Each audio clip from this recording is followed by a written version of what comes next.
Ah, I see you've come back for another story, huh? Well, it brings joy to my heart because there's lots of stories to tell. Well, where to begin? I guess, in all honesty, all stories are intertwined with one. Have you heard the legend of Kingal? It's not one that we like to spread, but it's a valuable one to spread all the least. You see,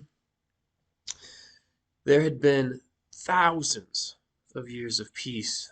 Um, when free will had entered the world, peace had reigned, and it was quite surprising actually. But with the Ancient One and the Old God gone, the wars basically ceased to stop. Now, there was still battles and confrontations and rampant racism, but war itself on a continental scale had pretty much ceased, and there was in fact thousands of years of peace. There was lots of different countries at the time, but the biggest and most powerful was the one that belonged to the humans. The humans controlled almost half the entire known world, and rightfully so. They would end battles swiftly. They would broker peace agreements and treaties.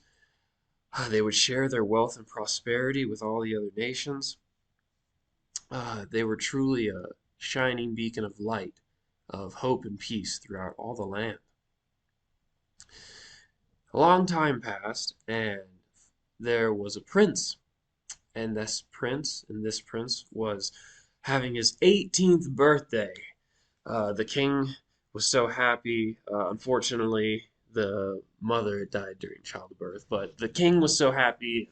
He was an only child, and he had many friends. He had friends throughout the entire land, many elvish friends, many dwarven friends. His father would often take him on diplomatic meetings, and he would be with the royalty of the other families and such. And it was finally his 18th birthday.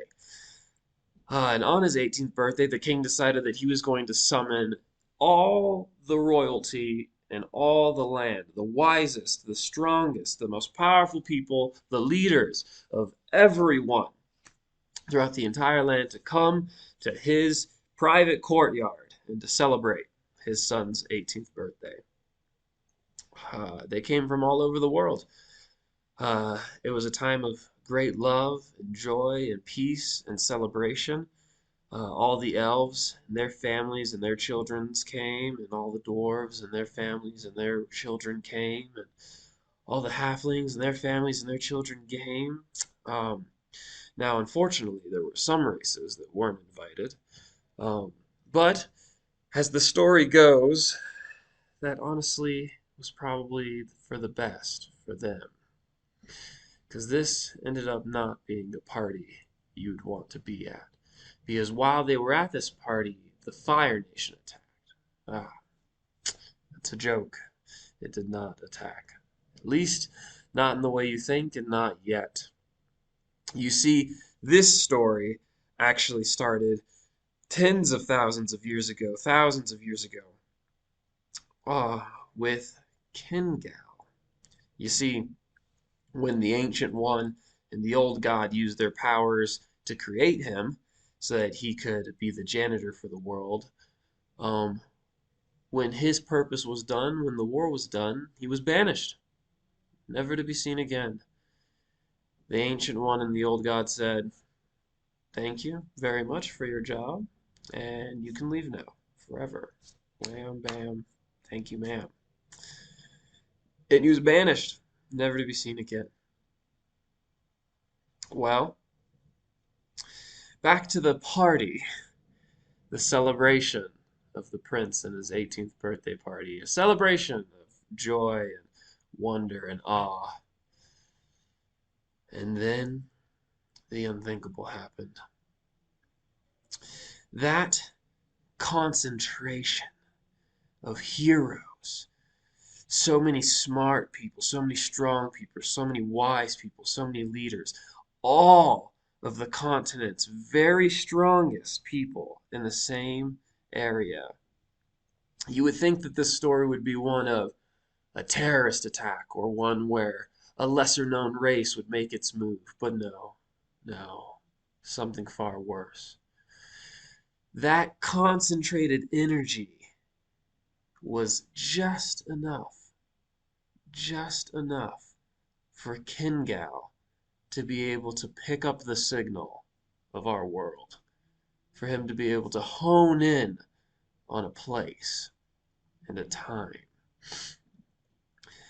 The party was going magnificently, with the diamond encrusted back-flipping gestures and the endless pool of delicious shrimp Alfredo and lobster. Ah, wonderful. Um, Gifts, treasure hoards worth of gifts. I wish the story was a dragon came. I wish. I wish. But no. Kingal came. For a moment, there was a stillness in the air, a silence in the world. A small, light string almost, kind of scratched into reality. The strongest mages could sense it, but they had no idea what was to come. Ah, a portal. How interesting. Is this a part of the party? Is this a portal to the heavenly realms? Why? Some of them questioned. Warriors and rogues, not even necessarily paying attention. And then it opened, got bigger, and it got bigger. It was no small creature portal. It was no man-sized portal. It was no large enough portal to transport horses. This portal was huge. Unlike anything anyone had seen. It leaked purples, blacks, whites, some kind of plasma. And now everyone was paying attention. And in a mighty shock, in a great flash, the portal was gone. And in its place lied a creature from a nightmare. Something no one had ever even conceived before. Many eyes, many tentacles, a large mouth like a great shark. It took a deep breath as it started to slowly float off the ground. It opened its massive central eye, soon followed by many little eyes that all looked every direction, scanning everything. And the creature said, "I'm alive." He looked around and he smiled, so happy, so full of joy. And the second thing he said was, "Time to begin my studies anew." His first act on this planet, he fired some sort of beam, something that only the most powerful magic users could even theorize about conjuring. It caught the elven king, it caught dwarven children, it caught the halfling king, and those people were never to be seen again. Nothing was left. Not even ash or dirt. Well, as I assume you can imagine, the great battle that ensued.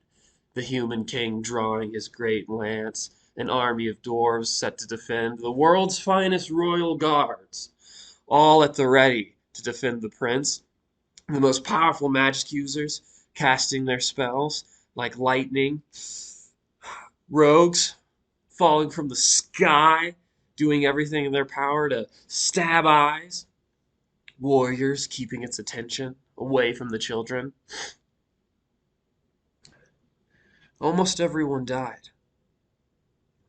Almost everyone died. Out of the hundreds who came, out of the thousands of military, a handful, maybe a dozen or two, walked away. It was the darkest day in human history, the darkest day in anyone's history. Absolutely tragic what happened to those families. The human king and the world's greatest magic users, in their boundless wisdom, were able to seal his soul away into a stone. The stone of which shattered into pieces when he was put into it. Probably a dozen-ish pieces. The king bound each piece to a weapon and scattered the weapons throughout the land. Kingal had not been killed, but he had been stopped. He had been shattered, he had been scattered, and hopefully never to return. But as we know, there was one piece that was near the prince. And when the king fell sick, well, let's just say that a new era began.